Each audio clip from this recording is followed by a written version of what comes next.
Raden Haji Rhoma Irama atau Beken dikenal Rhoma Irama adalah penyanyi dangdut dan aktor asal Indonesia. Rhoma lahir tepat tanggal 11 Desember pada tahun 1946. Dalam dunia hiburan di tanah air, ia masyhur dengan sebutan Raja Dangdut.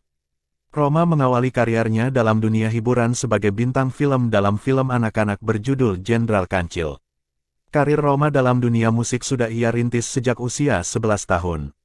Sepanjang karirnya dalam dunia musik, Rhoma sudah menjadi penyanyi, gitaris, dan juga musisi sekaligus. Selain itu, ia juga mulai mendirikan band. Band pertama yang ia dirikan adalah band Tornado yang didirikan bersama Benny Muharam dan 3 orang lainnya pada 1959.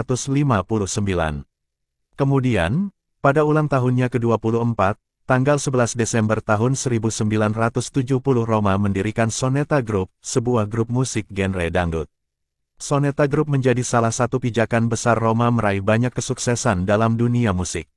Dalam catatan sejarah dunia musik tanah air, Rhoma pernah memperoleh 11 Golden Record dari kaset-kasetnya. Menilik dari data penjualan kaset dan jumlah penonton pada film yang dibintangi oleh Rhoma tercatat ada sekitar 15 juta atau hampir 10% penduduk Indonesia saat itu. Pada awalnya, Rhoma tidak ingin karyanya banyak terpublikasi, tetapi justru ia sudah terseret sangat jauh dalam dunia hiburan. Karir Rhoma tidak hanya harum di tanah air, tetapi di negeri jiran ia pun memiliki banyak penggemarnya. Banyak orang menyebut musik yang dibawa oleh Rhoma adalah musik dangdut, tetapi Rhoma lebih senang menyebut musik yang dibawanya adalah irama Melayu. Pada tanggal 13 Oktober tahun 1973, Rhoma mencanangkan sebuah semboyan, yaitu Voice of Muslim. Selain aktif dalam dunia hiburan, Rhoma juga terjun ke dalam dunia politik. Semasa era Orde Baru, Rhoma bergabung bersama Partai Persatuan Pembangunan P3 dan menjadi tokoh penting bagi P3. Rhoma sempat dimusuhi oleh pemerintah Orde Baru karena menolak bergabung dengan golongan karya, Golkar, dan ia memutuskan untuk vakum berpolitik akibat hal tersebut.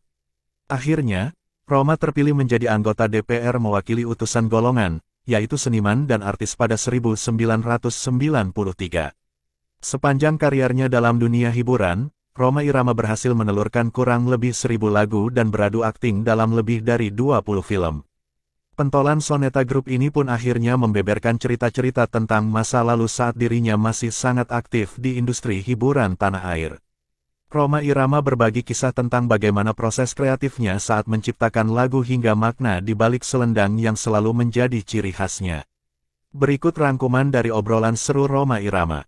Cikal bakal lagu Judi. Lagu Judi ternyata adalah lagu yang memakan waktu paling lama saat diciptakan oleh Rhoma Irama.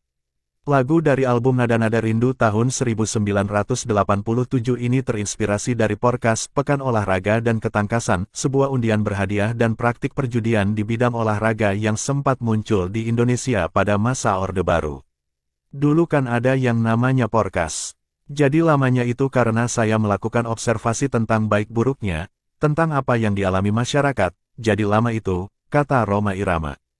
Pemilik nama asli Raden Haji Rhoma Irama ini juga menjelaskan tak semua lagunya selalu berasal dari kisah nyata. Beberapa lagu di antaranya bahkan merupakan adopsi dari kisah orang lain atau bahkan hasil imajinasinya. Makna di balik selendang. Rhoma Irama sangat identik dengan selendang yang melengkapi gaya busananya di atas panggung. Selendang itu rupanya adalah identitas bahwa ia dan grup Soneta adalah Muslim. Ia sebetulnya sejak kita deklarasi The Voice of Muslim tahun 1973 itu selendang sebagai identitas saja bahwa we are Muslim, kata Rhoma Irama. Diketahui, Rhoma Irama mendeklarasikan The Voice of Muslim pada Oktober tahun 1973 agar musik Melayu bisa dipadukan dengan aliran musik lainnya. Tak hanya dikenal sebagai Raja Dangdut, Rhoma Irama juga merupakan seorang aktor berbakat di era 1970 hingga 1980. Rhoma sempat merasakan bagaimana ribetnya proses syuting di zaman dulu. Salah satu yang paling diingatnya adalah proses dubbing setelah syuting dan editing selesai. Jika sang aktor sedang berhalangan untuk dubbing, maka tugas mengisi vokal bisa diserahkan kepada aktor lain. Meski terdengar unik, hal tersebut rupanya lumrah di industri perfilman tanah air zaman dulu. Yati Octavia bahkan kerap melewatkan proses dubbing karena dulu jadwalnya terlalu padat untuk syuting dari film satu ke film lainnya.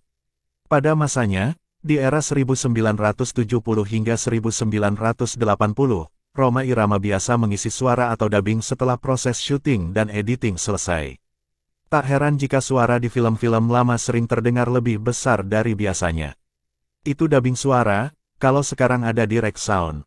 Dulu enggak ada, setelah syuting ada proses dubbing vokal, kata Rhoma Irama. Jika dibandingkan dengan syuting di zaman sekarang, Rhoma Irama tentu merasa syuting zaman dulu lebih sulit. Hal senada juga dikatakan Yati Octavia yang sempat 11 kali menjadi lawan main Rhoma Irama. Yati mengatakan, zaman dulu semua pemain harus menghafalkan dialog karena tidak boleh melakukan kesalahan lebih dari 5 kali.